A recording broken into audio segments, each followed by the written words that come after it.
नाची बट जड़ा कट देता है बगैरता दे वक्त। दिन था ईद मिलादुन नबी का, हर तरफ जश्न का समा था। लोग खुशियां मना रहे थे, लेकिन दुश्मनी भी पर तोड़ रही थी। ये पूरी गैंग सोच रही थी कि ताहिर प्रिंस को कैसे कत्ल किया जाए। ये लोग उसको कत्ल करने की नीयत से पहुंचते हैं। ताहिर प्रिंस तो नहीं मरता, लेकिन 23 के करीब अफराद हलाक और 72 के करीब लोग जख्मी हो जाते हैं। इस गैंग का सरबराह मोहम्मद नवाज उर्फ नाजी भट्ट कैसे मिठाइयाँ बेचते बेचते बदमाश बन गया। चैनल को सब्सक्राइब कर दें, शुक्रिया। नाजी भट्ट का ताल्लुक एक गरीब घराने से था। इसका वालिद घोड़ों और टांगों का कारोबार किया करता था। जैसे हर गरीब घराने के बच्चों को पढ़ाई की बजाय कारोबार में लगा दिया जाता है, वैसे ही नाजी भट्ट को एक हलवाई के पास छोड़ दिया गया।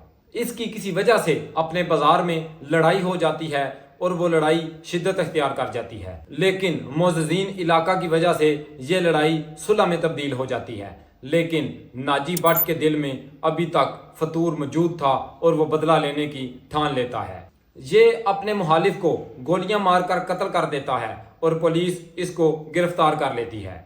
जब ये जेल से रिहा होकर आता है तो ये अपना सारा माजी भूल जाता है कि इसका ताल्लुक एक गरीब घराने से था।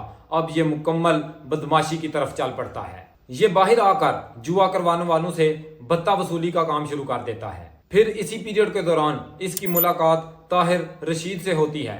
ये एक जगह पर बैठकर जुआ खेल रहे होते हैं। जुए के दौरान 14,000 रुपए के मबैन इनमें झगड़ा होता है और तलख कलामी होती है। ताहिर रशीद इस झगड़े में नाजी भट्ट के मुंह पर एक थप्पड़ रसीद कर देता है। वही थप्पड़ मोहम्मद नवाज को मिठाई बनाने वाले से नाजी भट्ट बदमाश बनने पर मजबूर कर देता है। वाकया कुछ यूं होता है, नाजी भट्ट का भाई और इसका दोस्त गायब हो जाते हैं।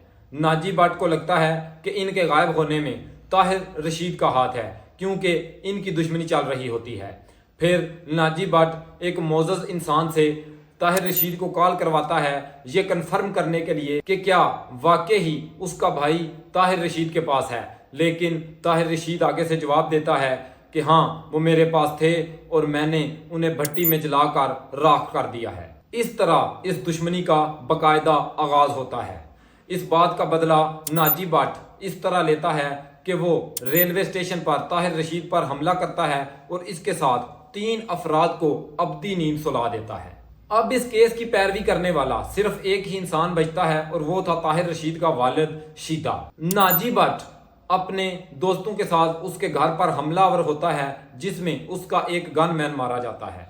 फिर उसी दिन वो उसके मामू के घर जाता है और उसके मामू को कत्ल कर देता है। इस केस की पैरवी की वजह से ये 7 अफराद को अब्दी नींद सुला देता है। इसके बाद ये टारगेट किलर के तौर पर सामने आता है। फिर ये हाल होता है कि ये अपनी मर्जी से लोगों को गाजर और मूली की तरह काट दिया करता था। 1995 में नाजी भट्ट 302 के मुकदमे में पकड़ा जाता है और जेल पहुंचने से पहले ही इनको पुलिस मुकाबले में मार दिया जाता है। नाजी भट्ट एक हलवाई के तौर पर तो कामयाब हो सकता था, लेकिन बदमाशी किसी को कामयाब नहीं करती।